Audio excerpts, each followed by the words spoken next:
Yes yes yes, नमस्कार नमस्कार नमस्कार। मैं सुमित शर्मा सबका स्वागत करता हूं आपके अपने चैनल या बैच जीत 2025-26 बैच में, जहां पे ये है आपके पास लेक्चर नंबर 9। बोली तो वही पेज खुला हुआ है यार। एक्चुअली पिछली बार भी यहीं से ना वीडियो बंद हो गई due to over heating of the phone. कोई दिक्कत नहीं है, ओवर हीट हो गया तो व्हाट है वो, हम वहीं से कंटिन्यू कर रहे हैं। यहाँ पे थे हम गैमीट्स लिख रहे थे, तो गैमीट्स ही लिखेंगे आगे भी। गैमीट्स में मैंने बता दिया था आइसोगैमस हो सकते हैं, एनाइसोगैमस हो सकते हैं और ऊगैमस भी हो सकते हैं। ऊगैमस का क्या मतलब था? ऊगैमस का मतलब था कि मेल गमीट इज स्मॉल और motile and female gamete is large. ठीक है, तो इसी के साथ फाइकोमाइसिटीज कंप्लीट होता है। एग्जांपल्स के बारे में हम बात अगले पेज पे कर लेंगे, अगली बार जब लिखेंगे ना तब करेंगे। अच्छा, अगर हम बात करें एस्कोमाइसिटीज की, तो सेप्टेट ब्रांच हमने लिख दिया। इसमें असेक्सुअल स्पोर कौन से हैं? जल्दी जल्दी लिखिएगा आप थोड़ा सा। असेक्सुअल स्पोर्स बिल्कुल सही, कोनिडिया है, कोनिडिया है। और सेक्सुअल स्पोर कौन से हैं? Sexual spore are ascospores. Ascospores जो कि किसके अंदर हैं? इन एस्कस, यानी कि कैसे हैं? एंडोजीनस हैं। और ascus are arranged in, ascus arranged in fruiting bodies. उन फ्रूटिंग बॉडीज का क्या नाम था? उन फ्रूटिंग बॉडीज का नाम था एस्कोकार्प्स। नीचे नहीं भी दिख रहा तो भी कोई दिक्कत नहीं है, आपको कोई दिक्कत नहीं, कोई घबराने की बात नहीं। आपको पूरा पेज ही मिलेगा पिक्चर में, और अगर पूरा पेज ना भी मिले तो ये सारा कुछ हम लिख चुके हैं पहले से ही। ठीक है, तो जो मेजर मेजर चीजें थी इसको मैसिटीज वो भी हमने कवर कर ली। मैसिडोमैसिटीज में भी ब्रांच और सेप्टेट है।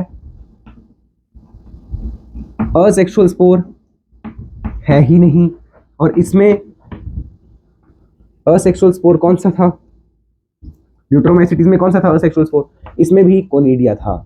मतलब कोनिडिया कोनिडिया कोई भी नहीं, और इसमें जो दो बचे यानी कि एप्लानोस्पोर एंड जूस्पोर। ठीक है, तो कोनिडिया है, और ये भी कोनिडिया कैसा है? एक्सोजीनस। अच्छा, यहाँ पे कोनिडिया नहीं लिखा ना हमने, कोनिडिया इज एक्सो जीनस, मतलब बाहर बनेगा, किसके ऊपर बनेगा? ऑन कोनिडियोफोर, कोनिडियोफोर के ऊपर बनेगा। ठीक है, सिमिलरली यहाँ पे भी वैसे ही है। और इम्परफेक्ट फंगस लिख दिया। और क्या था इसमें? असेक्सुअल स्पोर है नहीं। सेक्सुअल स्पोर कौन सा है? सेक्सुअल स्पोर कौन सा है? सेक्सुअल स्पोर का नाम है बेसिडियोस्पोर। बेसिडियोस्पोर जो कि ऑन बेसिडियम, बेसिडियम के अंदर मियोसिस होती थी, है ना। इसमें सोमैटिक सेल्स के साथ जो है वो प्रोटो वो हो रहा था, क्या हो रहा था? प्लाज्मोगेमी। प्लाज्मोगेमी किसके अंदर हो रही थी? सोमैटिक सेल्स के अंदर हो रही थी। और उसके बाद जो कैरियोगेमी और मियोसिस थी वो यहाँ पे लिख ही लो, कैरियोगेमी एंड मियोसिस इन किसके अंदर हो रही थी? बेसिडियम, बेसिडियम के अंदर हो रही थी, जिससे बेसिडियोस्पोर बन रहे थे, है ना। और ये बेसिडियोस्पोर कैसे थे? देवर एक्सोजीनस। मतलब एंडोजीनस सिर्फ यहाँ पे है और यहाँ पे है, बाकी कहीं पे भी एंडोजीनस आपको नहीं देखने को मिलेंगे। इसमें हमने पढ़ा they are mostly decomposers. Decomposers का काम करते हैं, और कई सारे एनवायरमेंट, मतलब रिप्लेनिशमेंट ऑफ सॉइल कह लो, replenishment of soil, replenish the nutrients to soil, nutrients को सॉइल तक वापस भेजते हैं। तो नोट करिए सारी चीज को, और इसी के साथ आपका जो फंगस वाला टाइप, फंगस वाला जो किंगडम है वो भी हमने कंप्लीट कर लिया है। अब देखना बचा क्या है आपके पास? Kingdom Animalia, kingdom Plantae. Plantae और एनिमेलिया बचे हैं, उनको हम इस चैप्टर में नहीं करेंगे। अगला चैप्टर ही आपका प्लांट किंगडम है, और उससे अगला चैप्टर आपका एनिमल किंगडम है। ये इस चैप्टर का लास्ट लेक्चर है, और इसमें हमें वायरस, वायरस और प्रायंस को पढ़ने में ज़्यादा टाइम ना लगे, इसलिए मैं कुछ चीज़ें पहले से लिख के लेके आऊंगा बोर्ड पे, ठीक है ना। तो उस कारण से अब हम थोड़ा सा पॉज करूंगा मैं वीडियो को, फिर लिखूंगा, और फिर आपके सामने भरूंगा कुछ चीज़ें, और कुछ चीज़ें पहले से लिख के लेके आऊंगा, कुछ चीज़ें आपको समझाऊंगा, ठीक है ना। उससे जल्दी हो जाएगा, और इसी लेक्चर में ये चैप्टर खत्म हो जाएगा। बिकॉज 9 लेक्चर्स आप इस चैप्टर को दे रहे हो, जिससे 2-3 क्वेश्चन आते हैं, वो कम नहीं है। 9 लेक्चर्स 2-3 क्वेश्चन, जिसने ये 9 लेक्चर्स देखे हैं उसके 2-3 क्वेश्चन कहीं नहीं गए। ठीक है, चलिए मैं 1 मिनट के लिए इसको जरा पॉज कर रहा हूँ, और अब देखना आपको जादू दिखेगा। ये देखो, 1 मिनट, लो, ठीक है। देखा क्या दिमाग लगाया मैंने, सारा कुछ लिख दिया। अब हमें ये हेडिंग्स वगैरह डालने में टाइम नहीं लगेगा, अब सिर्फ इसको भरना है, और वो मैं आपको भरवा ही दूंगा। ठीक है, तो आप जल्दी से जल्दी इसको नोट कर लो, जो मैंने यहाँ पे लिखा हुआ है। अगर आप नोट ना कर पाओ तो मैं बोल तो रहा ही हूँ, आप तब तक साथ साथ में लिखते रहना। सबसे पहला, यहाँ पे चैप्टर का नाम भी मिट गया, biological classification is the name of the chapter. कितना टाइम हुआ वैसे इस वीडियो को स्टार्ट हुआ, इस लेक्चर को स्टार्ट? 5 मिनट हुए होंगे मेरे ख्याल से, 4 मिनट। ठीक है, इस लेक्चर में ये मेरे ख्याल से 10-15 मिनट का लेक्चर बनेगा, ये चैप्टर कंप्लीट हो जाएगा। ठीक है, तो सबसे पहले वायरस को हमें कैसे पता चला किसी में वायरस है? हम देखते हैं बीमारियां हो रही हैं, एड्स बीमारी ह्यूमंस में हो रही है, प्लांट्स में क्या क्या पता चलता है कि प्लांट्स में वायरस ने इन्फेक्ट कर दिया, मोजेक फॉर्मेशन हो रहा है, हो सकता है उसके ऊपर कुछ धब्बे धब्बे से आ जाए, उसको बोलते हैं मोजेक फॉर्मेशन। लीफ रोल हो जाए, कर्ल हो जाए, लीफ सीधी थी कर्ल हो गई। Yellowing and when clearing. When clearing मतलब ऐसे होती थी ना, अब अचानक से ये पत्ता बहुत येलो सा हो गया और इसमें से वेन्स हट गई। अब वेन्स हट गई तो आगे तक ये जा ही नहीं पाएगा पानी, है ना, बिकॉज ये वाटर के कंडक्शन में मदद करती है। ड्वार्फिज्म एंड स्टंटेड ग्रोथ, यहाँ पे प्रॉपरली लिखा नहीं गया है ये stunted growth. Dwarfism and stunted growth, यार हाइट छोटी रह गई, ग्रोथ कम हो रही है, ठीक है। तो ये सब बीमारियां हैं, ये आपको याद रखनी है। अब देखना डिस्कवर किसने किया था, ये डिस्कवर किसने किया था, ये जो आपको नाम लिखा हुआ है इवानोस्की ने, इन्होंने ही डिस्कवर किया था, इन्हीं का नाम आप लिखेंगे। पुरानी एनसीईआरटी में मीटरनिक को भी कराया गया है, मतलब ऐसा कुछ भी नहीं है। देखो थोड़ा दिमाग लगा लो ना, इसी ने डिस्कवर किया है। ऐसा मैंने कई लेक्चर्स देखे हैं पहले इस चैप्टर के, तो आपको कंफ्यूज कर देंगे, पुरानी एनसीईआरटी में ये कहा है, इस एनसीईआरटी में ये, इस ना, आप एक नाम याद रखोगे इवानोस्की। अगर इन दोनों में कोई एक ऑप्शन आ जाए तो आप इवानोस्की को टिक करोगे, बिकॉज यार साल देख लो थोड़ा सा डिस्कवरी का या थोड़ा इन्वेंशन का, उसने क्या किया है, वो किस साल में किया है, 1892 में किया है। देखो तो ये पहले हुआ है तो इसने डिस्कवर किया है। अच्छा इसका मीनिंग क्या है, इसका मीनिंग है venom, venomous fluid, poisonous fluid, venomous fluid. अब एक बार इवानोस्की जी ऐसे ही खेत में चल रहे थे, उन्होंने कहीं कहीं देखा यार ये टबैको का प्लांट है, इसमें मोज़ेक क्यों बन गया। So observed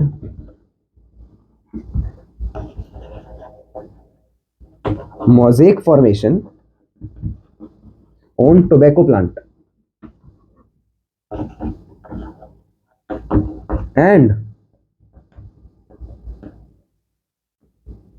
named it tobacco mosaic disease caused by, किसने कॉज करवाई, टीएमवी माने टोबैको मोज़ेक वायरस,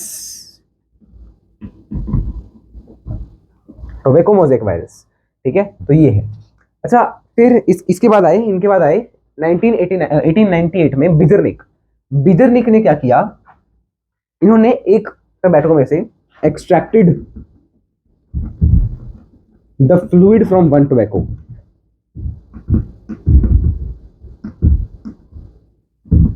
एक टोबैको प्लांट को क्रश वगैरह कर लिया होगा, उससे फ्लूइड निकाला तो देखा fluid from one tobacco plant and saw that it infected other plants also, ठीक है ना, इससे बाकी प्लांट्स को भी इफेक्ट हो रहा था, इसीलिए इन्होंने नाम दे दिया इस फ्लूइड को contagium vivum fluidum. It's not Sanskrit नहीं है ये, ठीक है ना, कोई सोचे पीछे लिख रहे हैं तो वो संस्कृत में भी लिखा जाता है, तो यहाँ पे ये संस्कृत नहीं है, इट्स नॉट संस्कृत में जैसे बोलते हैं ना प्रसादम, है ना, तो ऐसे ही ये वो नहीं है, it is contagium not congium, it's contagium vivum fluidum. इसका मतलब है कंटेजियस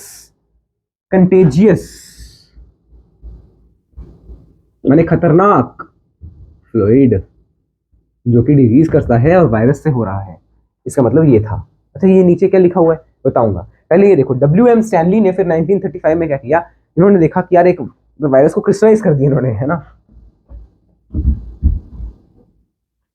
क्रिस्टलाइज्ड वायरस के क्रिस्टल बना दिए एंड इन्होंने और क्या कहा, यार वायरस के जो क्रिस्टल बन रहे हैं, फाउंड दैट, इन्होंने देखा कि उसमें प्रोटीन कंटेंट बड़ा हाई है, मोस्टली प्रोटीन इन इट, उसमें प्रोटीन बड़ा ज्यादा था, बहुत ज्यादा प्रोटीन था उसमें, ठीक है, ये उन्होंने नोटिस किया। और इसी के साथ वायरस के रिलेटेड दो थ्योरीज आने लगी कि यार वायरस जब यहाँ पे देख रहे हो तो वो बीमारी कॉज करवा पा रहा है, और बीमारी कॉज कोई कब करवा पाएगा, जब वो उसकी मैकेनिज्म को कंट्रोल कर रहा है, उस बॉडी के मैकेनिज्म को, और उसमें नई नई चीजें बनवा रहा है। जैसे इस वायरस ने टोबैको प्लांट को कंट्रोल कर लिया, उसके मैकेनिज्म को कंट्रोल कर लिया, उसके डीएनए में या उसके जेनेटिक मटेरियल में कुछ चेंज ले आया, जिसके कारण से अब उसके अंदर मोज़ेक फॉर्मेशन हो रहा है। अब जब हमने इसको दूसरे प्लांट में डाला तो उसमें भी वैसे ही हो रहा है। दैट मीन्स जब तक वायरस एक प्लांट के अंदर है, एक बॉडी के अंदर है, तब तक वो किसी न किसी चीज को इन्फेक्ट कर रहा है। बट उसके बाहर, बॉडी के बाहर उसका कोई वजूद नहीं है। बॉडी के बाहर आप उसको क्रिस्टलाइज कर सकते हो। ये चीज है कि यार ये नॉन लिविंग है, ये कह रहा है कि ये नॉन लिविंग है, बट ये जो ऊपर वाली चीजें ये कह रही है कि ये लिविंग है। ठीक है ना, इसीलिए इसको कहा कंटेजियम वाइवम फ्लूइडम, ये TA है, नोट कर लेना। अब देखना, हमने देखा कि वायरस जो है वो कई चीजों को इन्फेक्ट कर रहा है। प्लांट को इन्फेक्ट करने वाला वायरस कैसा होगा? That will be a single stranded RNA वाला वायरस। उसका एक ही स्ट्रैंड होगा और RNA होगा। अच्छा, सिंगल स्ट्रैंडेड का क्या मतलब? जैसे DNA होता है डबल स्ट्रैंड, जैसा होता है ना डबल स्ट्रैंडेड, दो स्ट्रैंड्स होते हैं, एक धागा अलग दूसरा धागा अलग। ऐसी सिंगल स्ट्रैंडेड और RNA है, not DNA, it's RNA। Animals के केस में वो सिंगल स्ट्रैंडेड RNA भी हो सकता है, डबल स्ट्रैंडेड RNA भी हो सकता है, बट DNA डबल स्ट्रैंडेड ही रहेगा। देखो DNA जितने भी है डबल स्ट्रैंडेड ही है, और यहाँ पे बैक्टीरिया के फेज, बैक्टीरिया में DNA डबल स्ट्रैंडेड होगा, इसको बोलते हैं बैक्टीरियोफेज। बैक्टीरियोफेज। प्रोटीन कोट के बारे में बात करते हैं। जो प्रोटीन, अच्छा हमने पढ़ा ना कि यार ये वायरस का स्ट्रक्चर कैसा होता है। वायरस में कुछ भी नहीं है, सिर्फ ये DNA जेनेटिक मटेरियल प्रेजेंट है, और उस जेनेटिक मटेरियल को कवर करने के लिए एक कोट है बस। और वो कोट किस चीज का बना है? प्रोटीन का बना है। ठीक है, तो covers the genetic material, covers the genetic material, और इसकी अलग अलग शेप हो सकती है, and can be of various shapes. अलग अलग शेप्स के हो सकते हैं, अलग अलग शेप्स के हो सकते हैं। कोई टेट्रागोनल लिख लो, एनसीईआरटी में मेरे ख्याल बताया हुआ टेट्रागोनल। तो पॉलीहेड्रॉन शेप, पॉलीहेड्रॉल शेप। ठीक है, ये अलग अलग शेप्स हैं इस प्रोटीन कोट की। अच्छा, ये प्रोटीन कोट किस चीज का बना होता है? Made up of small units. Made up of, नहीं समझ आ रहा, नहीं लिख रहा, नीचे नीचे नहीं दिख रहा होगा तो मैं आपको बोल के तो रहा हूं ना। Made up of small units called capsomeres. इन कैप्सोमेर से जो प्रोटीन कोट बना है उसका नाम क्या है? कैप्सिड। अब चेक करो, आपके सामने आपकी एनसीईआरटी में डायग्राम दिया होगा, ऊपर देखना, ये जो दो डायग्राम है, ये देखो। सबसे पहला डायग्राम ये, इसमें देखो कैप्सिड दिया हुआ है, ये आरएनए वाला वायरस है, ये RNA वायरस है। ये चेक करो, ये डबल स्ट्रैंडेड DNA वाला होगा, डबल स्ट्रैंडेड DNA वो, क्योंकि ये बैक्टीरियोफेज है तो डबल स्ट्रैंडेड DNA। ठीक है ना, बैक्टीरियोफेज का देखो हेड, कॉलर, शील्थ, ये शील्थ है, ये टेल है, और यहाँ पे ये होती है प्लेट, ये होती है प्लेट। ये जो स्ट्रक्चर बना है ना, ये this is called plate and this is called tail. Tail fibers, tail fibers क्यों है? ताकि वो बैक्टीरिया के साथ अटैच हो सके, बैक्टीरिया के साथ अटैच हो सके। ठीक है ना, मेरे ख्याल से ये क्लियर है। अब वायरस में आपको इतना ही याद रखना है। इसीलिए वायरस कैसा है? असेलुलर है, कोई सेल नहीं है इसके पास, बिकॉज क्या है? एक DNA है, ये जेनेटिक मटेरियल। यस, यहीं से कंटिन्यू कर रहे हैं, फिर से बंद होगा। ठीक है, तो वायरस क्या है? कुछ भी नहीं है, जेनेटिक मटेरियल है इनसाइड प्रोटीन कोट, जिसको हमने क्या बोला? कैप्सिड बोला। ठीक है, कैप्सिड के अंदर एक जेनेटिक मटेरियल रख दिया बस। इसीलिए ये सेल नहीं है, नॉट अ सेल, इसीलिए इसको बोलते हैं ए सेलुलर। तो ऐसे ही ए सेलुलर कुछ चीजें और भी होंगी, जैसे वायरस तो ये आपने पढ़ लिया, वायरॉइड्स, प्रायॉन्स, इनमें कोई सेल नहीं होता, दे आर ए सेलुलर। तो वही कहा है in 5 kingdom system no place for lichens. Lichens के लिए कोई प्लेस नहीं है। लाइकन्स पता नहीं ना वो क्या चीज है, बताऊंगा आगे। लाइकन्स जो है वो फंगस बनाती है, फंगस फॉर्म्स द लाइकन्स, और उसमें क्या होता है वो हम आगे पढ़ेंगे। In 5 kingdom system no place for lichens, acellular organisms, acellular organisms like, किसकी जैसे जो हमने अभी पढ़े, वायरस, वायरॉइड्स, और हमें एक और पढ़ना है प्रायॉन्स। ये तीनों अभी हम पढ़ेंगे। वायरस हमने पढ़ लिया है, वायरस में इतना ही दिया हुआ है, दोबारा से एक बार सुन लो क्या क्या मैंने कहा वायरस के बारे में, है ना। इसको नोट करो, फिर मैं वायरस आपको अगले पेज पे दोबारा से रिवाइज करवा देता हूँ एक बार, बिकॉज रिवाइज करना क्यों जरूरी हो गया वायरस को? क्योंकि यार एक मिनट, ये फोकस नहीं था, क्योंकि ये हमने लिखा लिखा ही पढ़ा, खुद से लिखा कम है ना, इसमें सिर्फ हेडिंग हेडिंग लिखी थी पहले तो, वैसे तो, बट स्टिल तो एक बार इसको रिवाइज करना है तो देखो कैसे करेंगे। वायरस सेलुलर है क्या? नहीं, इसमें कोई सेलुलर चीज नहीं है, मतलब ये असेलुलर है, इसमें सेल है ही नहीं।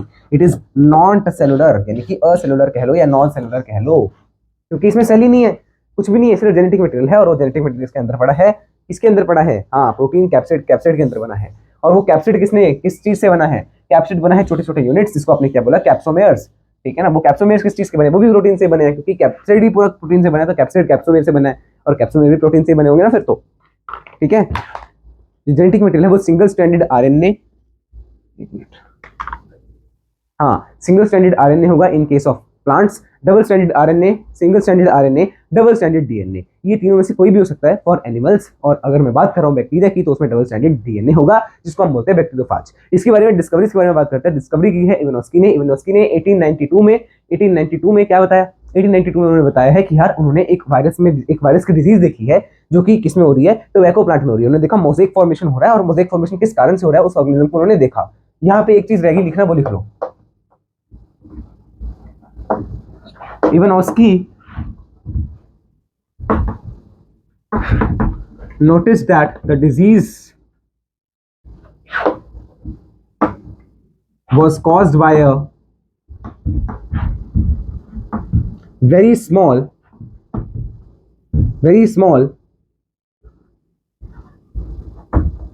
organism, वायरस, जो एक्चुअली एक ऑर्गेनिज्म है भी नहीं, यहाँ पे मैं स्टार लगा रहा हूँ, है भी नहीं है ऑर्गेनिज्म तो असेलुलर है ना, very small virus, as virus could easily pass through bacteria strain. ठीक है, बैक्टीरिया स्ट्रेन लिखा है, क्या लिखा है, एक टर्म था जो कि बैक्टीरिया को, हाँ बैक्टीरिया प्रूफ फिल्टर मतलब वो फिल्टर जिसमें से बैक्टीरिया पास नहीं होते। मतलब देखो ऐसे आप चाय छन्नी लेते हो, जैसे आप चाय छन्नी होती है उसमें छेद है ऐसे छोटे छोटे, ठीक है ना, इसमें आप चाय डालते हो, जो पार्टिकल्स हैं वो तो ऊपर ही रह जाते हैं ना चाय पत्ती के, बाकी चीज चल जाती है चाय, बिकॉज चाय इस छेद से पास हो सकती है, इस छेद से छोटी है, लिक्विड तो निकल ही जाएगा। वैसे ही जो बैक्टीरिया है वो भी इससे पास नहीं हो सकता, बट वायरस इससे छोटा है तो वो इससे पास हो रहा था। इससे हमें पता चला कि वायरस इज स्मॉल, इतना स्मॉलर देन बैक्टीरिया से भी स्मॉलर है, ठीक है ना। फिर इसके बाद हमने क्या पढ़ा, इसके बाद आए बीजरनिक ने 1898 में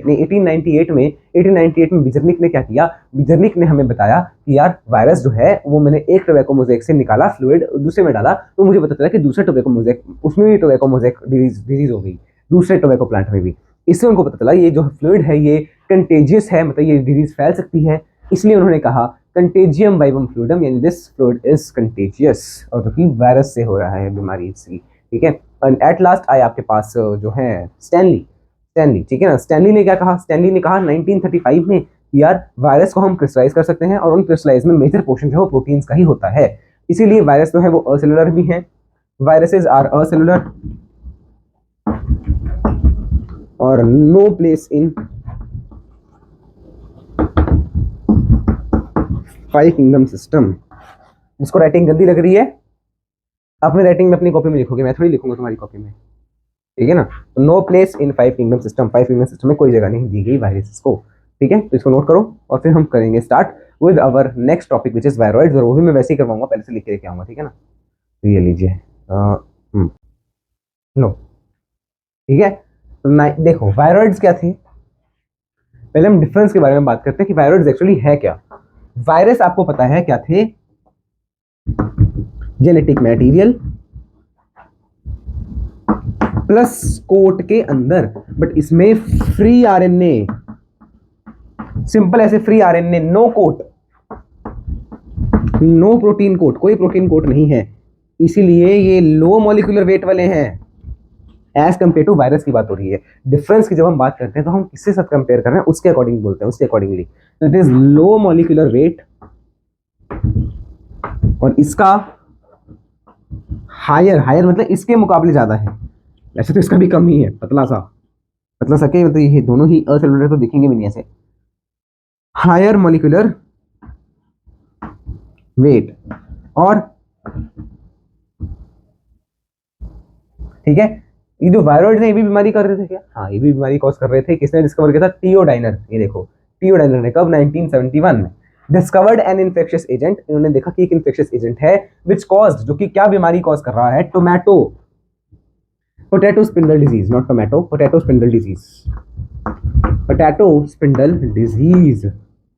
जिससे पोटैटो में कोई बीमारी हो रही है। और ये जो चीज उन्होंने देखी थी, it was smaller than virus, because इसमें कोट भी नहीं है ना यार,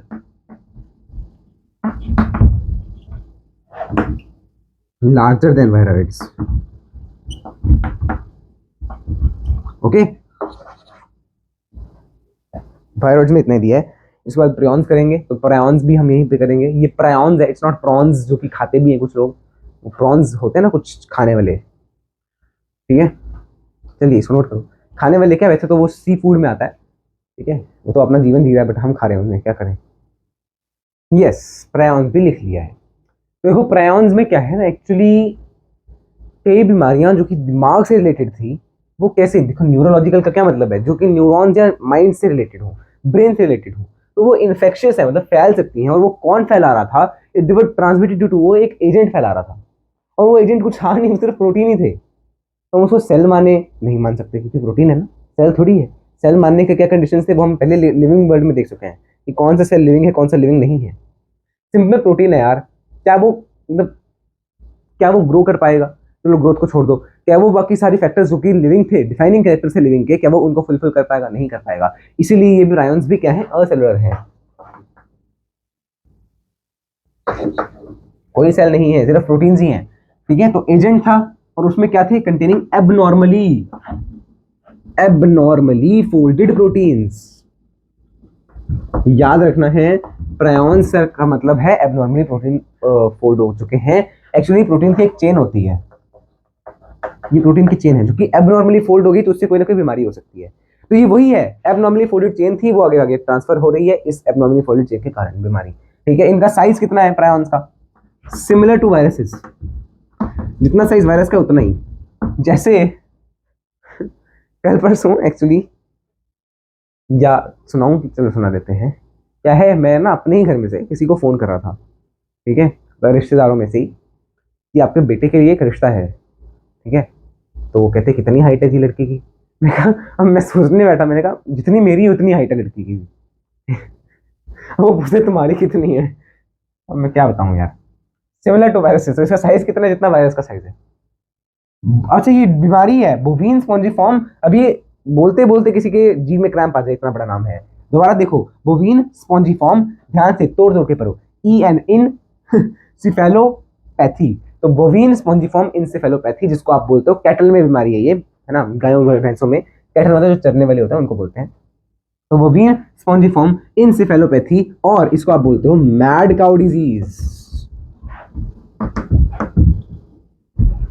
mad cow disease in cattle,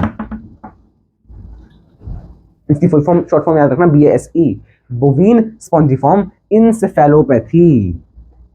अब किसी को कोई बोले कि यार मुझे ये याद नहीं हो रहा, भाई तुम किस चीज की तैयारी कर रहे हो, तुम्हें पता है, नीट की तैयारी कर रहे हो, नीट में आगे जाके तुम्हें क्या क्या करना पड़ेगा याद, वो तुम्हें पता है, नहीं पता ना, तो बस फिर इसको भी छोड़ दो फिर। इट्स एनालॉगस वेरिएंट, ह्यूमंस में भी इसका एक एनालॉगस, जैसा यहाँ पे है ना, वैसे उसका एनालॉगी, एनालॉगी मतलब सिमिलर, उसका एनालॉगस ही हमारे अंदर भी है, जिसको आप बोलते हो CJD डिजीज, यानी कि इसका नाम है CR Jacob disease, CR Jacob disease, जो कि ह्यूमंस में है। इसी का ऑटोनॉमस, इसी का एनालॉगस, मतलब इसी के जैसा एक बीमारी ह्यूमन में होती है। जैसे ही बीमारी कैटल के लिए, वैसे ही ये बीमारी ह्यूमन के लिए, ठीक है, नोट करो। प्रायॉन्स इतना ही है, प्रायॉन्स में इतना ही है। इसके बाद बता आपके पास लाइकेंस। तो लाइकेंस हम ऐसे ही कर लें क्या, खुद से लिख के कर लें,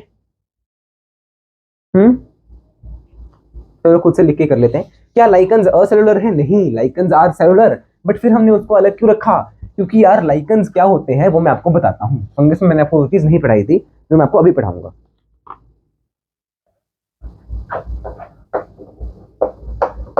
सम fungus can be living as mutual, वो म्यूचुअल होकर रह रहे हैं, म्यूचुअल एसोसिएशंस।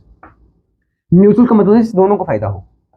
म्यूचुअल एसोसिएशंस किसके साथ बना रहे हैं, म्यूचुअल एसोसिएशंस विद, जैसे लाइकेंस में बनाता है किसके साथ, एल्गी के साथ, एल्गी और हायर प्लांट्स।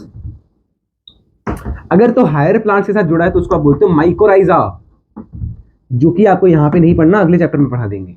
और एल्गी के साथ जुड़ रहा है तो उसको आप क्या बोल देते हो, उसको आप क्या बोल देते हो, जो अभी हमने पढ़ना है, लाइकेंस। और ये ऐसे एल्गी और फंगस ऐसे जुड़े होते हैं आपस में, हमें पता नहीं चलता कि वो फंगस है कि वो एल्गी है, क्या वो एक ऑर्गेनिज्म है कि दो ऑर्गेनिज्म, पता नहीं चलेगा। It is very difficult to understand that organism. ठीक है, एक्चुअली तो दो ऑर्गेनिजम्स का कॉम्बिनेशन है ना लाइकेंस, बट हम देख के बता ही नहीं पाएंगे कि ये एक है कि दो है, इसलिए उसको अलग रखा गया। अब बताओ, उसमें तो एल्गी भी है, फंगस भी है, उसको प्लांटी में रखें, एनिमेलिया में रखें, सॉरी प्लांटी में रखें, एल्गी प्लांटी में आता है, उसको प्लांटी में रखें कि फंगस किंगडम में रखें, या इसमें हायर प्लांट्स भी हैं, फंगस भी है, हम उसको किस में रखें? बोले हमें ज्यादा एरिया तो हायर प्लांट्स का दिख रहा है, तो हायर प्लांट बड़ी पागल हो गया, उसमें फंगस का पार्ट भी तो है पूरा सा।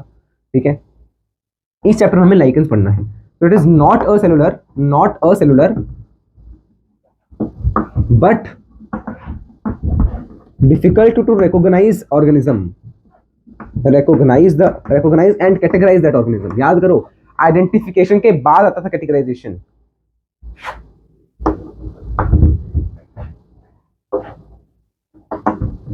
लिविंग वर्ल्ड, ठीक है ना। तो लाइकेंस के बारे में क्या है, लाइकेंस में एक है एल्गी, एक है फंगस। अब फंगस क्या करती है, क्या फंगस आपको पता है कि खाना बना पाएगी क्या? नहीं।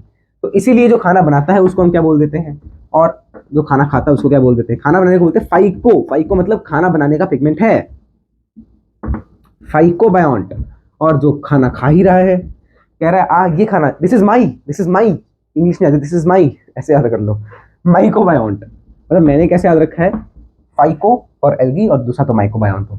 ठीक है, तो फाइकोबायोन्ट का काम क्या है? Food preparation. अब देखो मैंने कहा कि ये म्यूचुअली रह रहे हैं, मतलब इससे इसको भी फायदा हो रहा है, इससे इसको भी फायदा हो रहा है, दोनों को फायदा हो रहा है।